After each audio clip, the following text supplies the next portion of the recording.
Welcome to a new episode of TTG Conversations 5 Questions video series. This episode will focus on the evolution of event venues. Giving us insight on this topic is Ong Wei Min, Vice President of MICE, Marina Bay Sands, Singapore. Based in Singapore, Women is responsible for the overall management of Sands Expo and Convention Centre to ensure its continued success as a top business events and MICE venue in the region.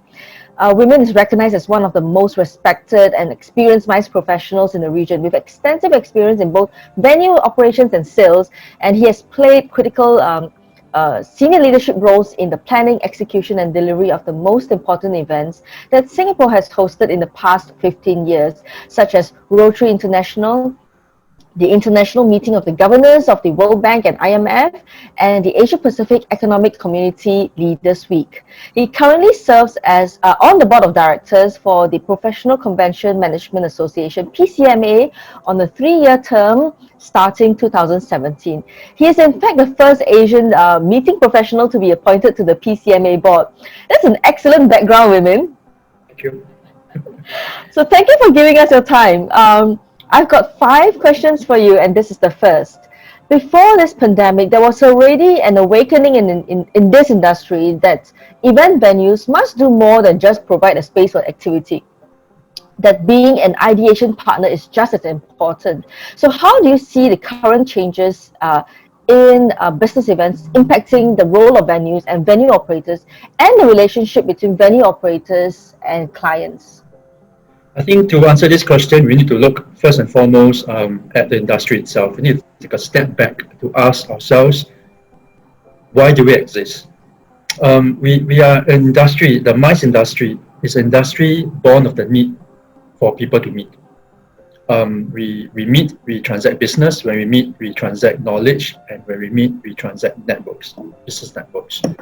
And all these things, and every single of these drive an avenue for social economic progress for whatever communities that we are in. So if a group of dentists meet for the annual meeting, they meet to transact knowledge. The business side of things transact as well, and they drive progress within their particular field. We are also an industry that is born not just for the need to meet, but also of the ability and willingness for us to meet. And clearly in this current COVID world, it is clearly been affected. There is the ability to meet is non-existent now due to travel restrictions, and the willingness to meet might not be there because we might not feel confident enough to travel. And venues, you look at venues and why do we exist? We are essentially real estate solutions in the past. We are real estate solutions now as well. Clients come to us, they pay us rent, they give us F&B spend, and they get a platform. They get a space where they build booths, they build their stage setups in order to drive their content across to their audience in a face-to-face world. That is who we are, and that's who we were, and that's who we are. We still are. And you look at that, the interactions that we have with clients are very passive and reactive. The clients tell us, I need a space for 100 people, I need a space for 1,000 people, and we said, okay, you take this ballroom or that ballroom. I want to feed them 1 lunch, 2 coffee break, and then give them menu options. It's a very reactive, drawer solution. In the current world, I think that will change. Venues need to think of ourselves not just as real estate solutions. I think face-to-face will definitely return, and the real estate part will definitely still remain. But venues now need to think ourselves as a platform. We need to think ourselves as a platform where our clients drive their content across to their audiences. We are a platform whereby the clients engage wider audiences that they never had before. And we are a platform that enable them to engage their clients and engage their audience in a bold and accelerating way like never before. So fundamentally, there is a paradigm shift from a very passive and reactive mentality, mindset, to a very collaborative partnership, very proactive partnership. Okay. There have been countless examples of innovation taking place across the travel, tourism, and events industries as organizations fight to survive.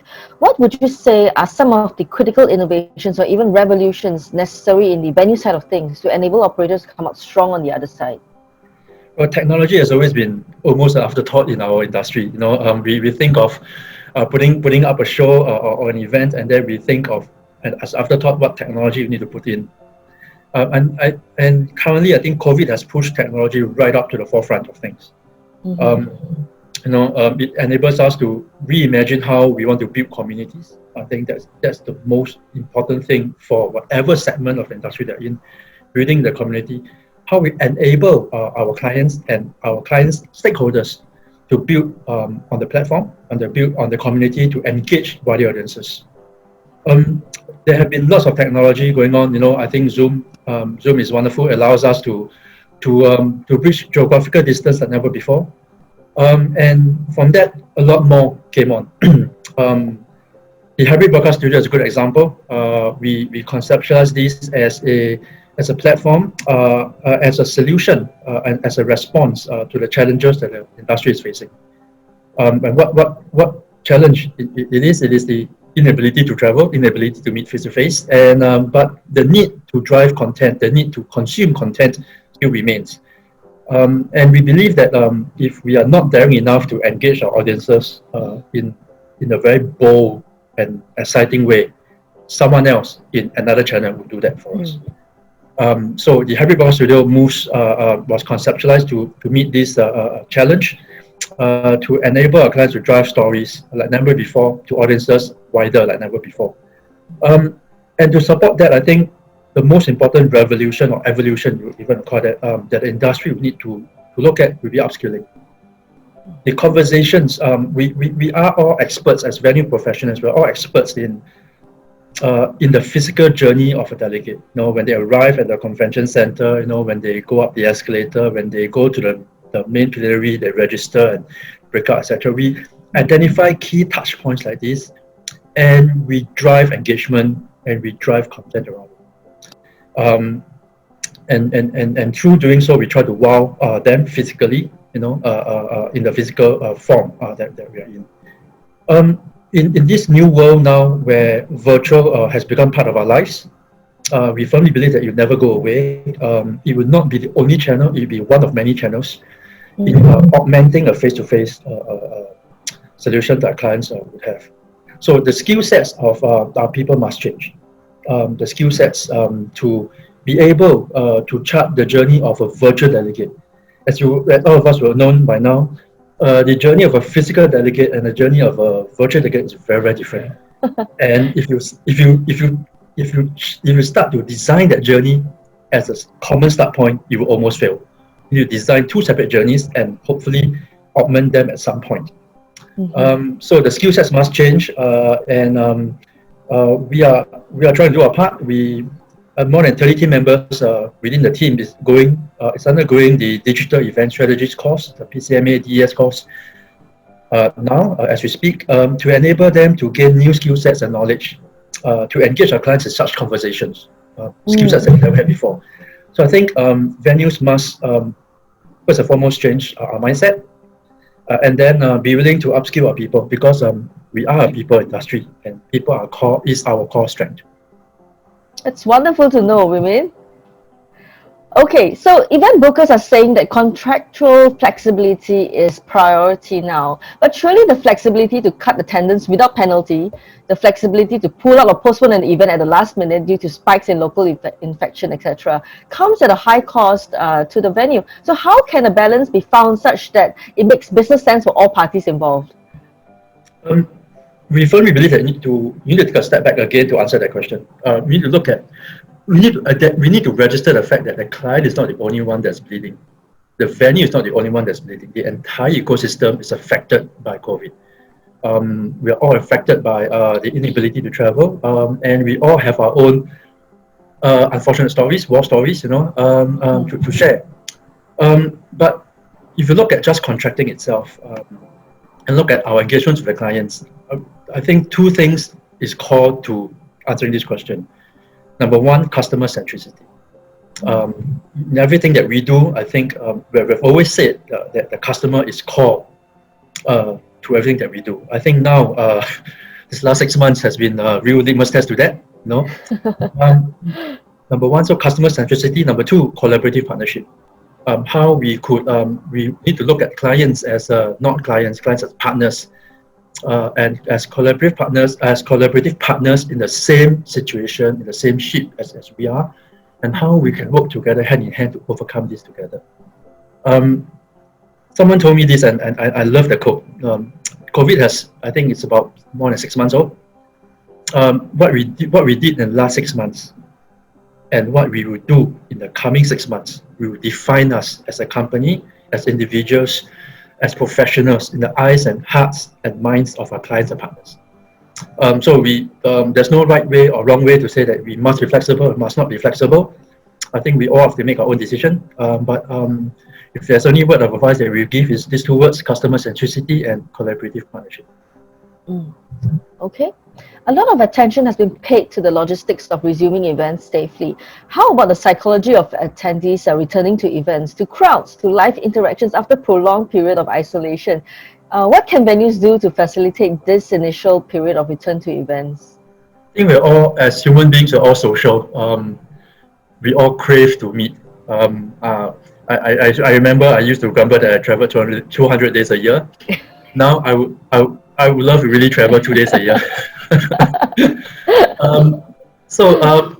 But when you look at this and what can venues do to facilitate that, it is essentially a confidence question.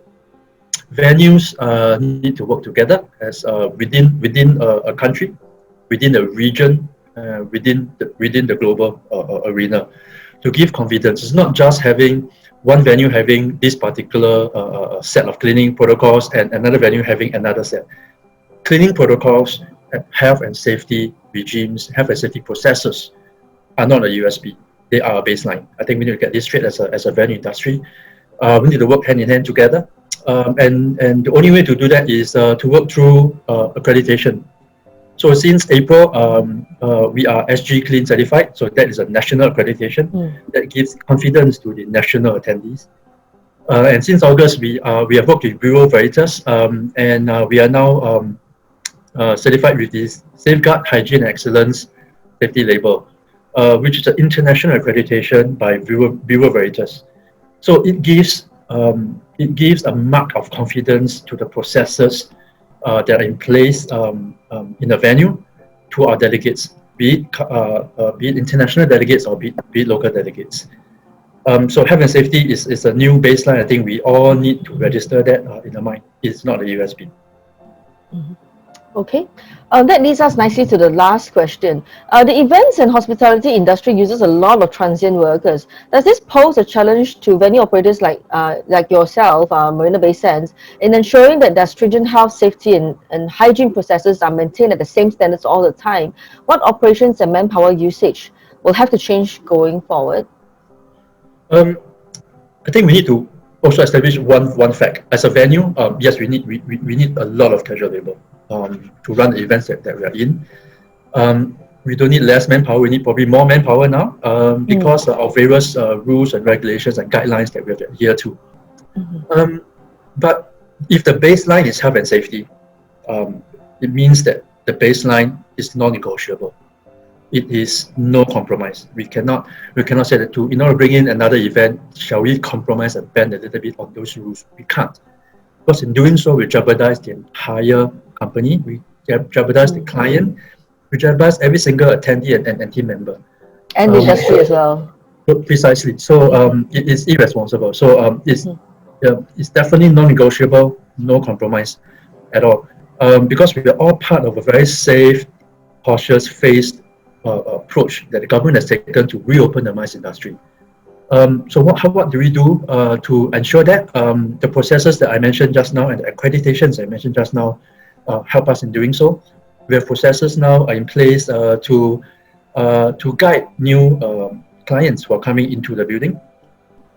We go through regular training and briefing for every single service provider, be it a stand contractor like Pico, or be it a freight forwarder like Agility, for example. Every single one of them for every single event comes in for health and safety briefing.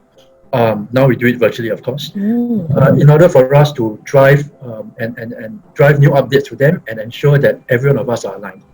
We are all in this together. It's not just the venue or the client. the entire industrial ecosystem is in this together. We all have a responsibility. That's great. Thank you so much for spending time with me this today. So those are the 5 questions I have for you. Thank you so much, Wee Min. You're welcome. So if there are topics you'd like us to address in the coming issues, please just leave your comments below, and we'll see you again. Take care, stay safe.